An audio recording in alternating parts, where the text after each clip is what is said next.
जैसे ही मैंने मांगने वाले को झट से कुछ पैसे निकाल कर दिया ही था कि पांडे जी ने फौरन कहा, ये फ्रॉड लोग होते हैं, इन्हें जरा देखभाल कर देना चाहिए।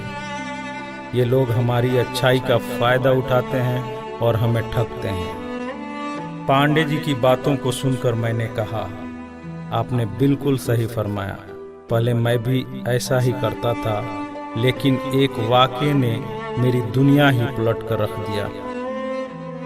रोज की तरह मैं घर से ऑफिस के लिए जा रहा था कि रास्ते में एक शख्स फुटपाथ के किनारे अपना बीमार बच्चा लेटाए हुए उसे हॉस्पिटल ले जाने के लिए भगवान के नाम पर टैक्सी का किराया मांग रहा था। वो कभी किसी पैदल का बाजू पकड़कर हाथ जोड़ देता, मेरा बच्चा बचा लें, मुझे टैक्सी का किराया दे दें, तो कभी किसी गाड़ी वाले को हाथ देकर रोकता और उसके पीछे भागता कि वो कार में उसके बच्चे को हॉस्पिटल पहुंचा दे। कोई रुकता तो कोई नहीं रुकता, जो भी रुकता वो भी उसे घूर कर देखता और आप वाली सोच कर उसे डांटता, काम करके खाने की नसीहत करता और आगे निकल जाता।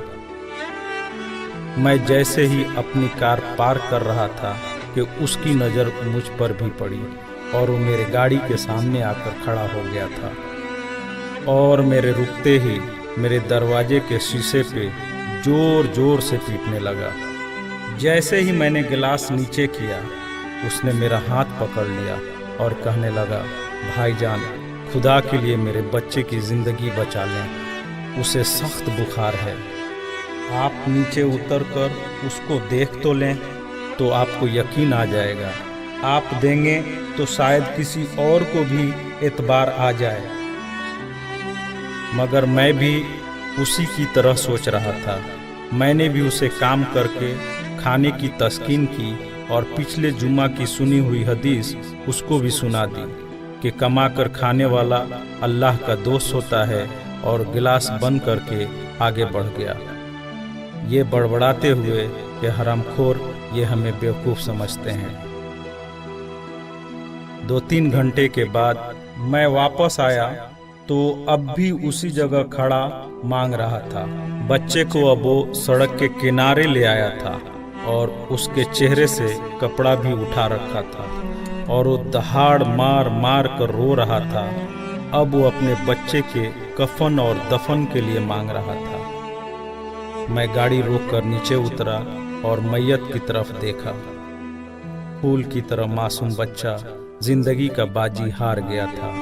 मेरे रोंगटे खड़े हो गए। मैंने जेब में जो कुछ भी था जेब से निकालकर बेगर देखे उसके तरफ फेंका। उससे पहले कि उसका बाप मुझे देखे, मैं उस तेजी से वहां से निकला मानो दुनिया की सारी बलाएं मेरे पीछे लग गई हों। मैं ऑफिस पहुंचा तो मेरा बुरा हाल था, ऐसा कि जैसे मुझे बुखार जकड़ने लगा हो। मेरा काम में मन नहीं लग रहा था। मैंने उस दिन की सारी मीटिंग को कैंसिल कर दिया। मैं भी उसी बच्चे की तरह एड़िया रगड़ रगड़ कर मरना चाहता था। 2-3 दिन के बाद बुखार को तो आराम आ गया, लेकिन मैं जहनी मरीज बन गया था। मुझे लगता था कि मेरी उसी सोच से वो बच्चा मर गया। कुछ दिन गुजरे, मैं ऑफिस में स्टाफ से बात कर रहा था। तब तक रिसेप्शन से आवाज़ आई, सर आपसे कोई मिलना चाहता है। मैंने पलट कर देखा, सामने उस मरे हुए बच्चे के बाप को देखकर मुझे चक्कर आ गया और मैं पत्थर का बुत बने उसे देख रहा था। तभी उसने अपने जेब में हाथ डालकर कुछ पैसे निकाले और मेरा शुक्रिया अदा करके कहने लगा कि आपके पैसे बड़ी बरकत वाले थे। शायद आपके खुलूस की बरकत थी कि मेरे बहुत सारे काम हो गए। सारे खर्चे के बाद कुछ पैसे बच गए और उनमें से कुछ पैसे मैंने उधार लेकर डाले हैं। ये आप कबूल कर लीजिए, बाकी मैं आपको जल्द ही वापस कर दूंगा। मैंने पैसे वापस लेने से सख्ती से इनकार कर दिया और मिन्नत करके उसे पैसे रखने को राज़ी कर लिया।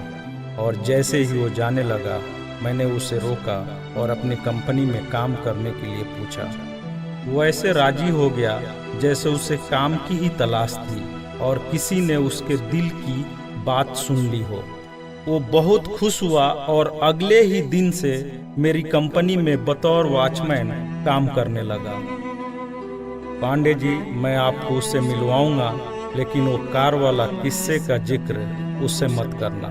उसने आज तक नहीं पहचाना कि उसने मेरा भी कार रोककर मुझसे मदद मांगी थी।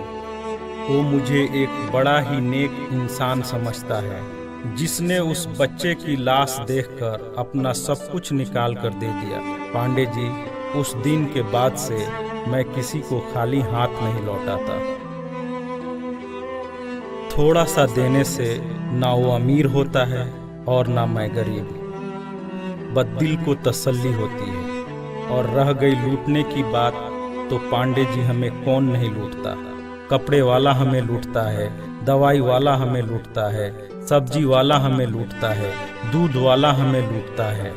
इतना सा लूटने के बाद अगर कोई हमें खुदा के नाम पे लूट ले, तो शायद मरने के बाद खुदा हमारे गुनाहों को माफ कर दे कि ये बंदा मेरे खातिर मेरे नाम पे लूटता रहा, और शायद हमारी गुनाह बख्श दे।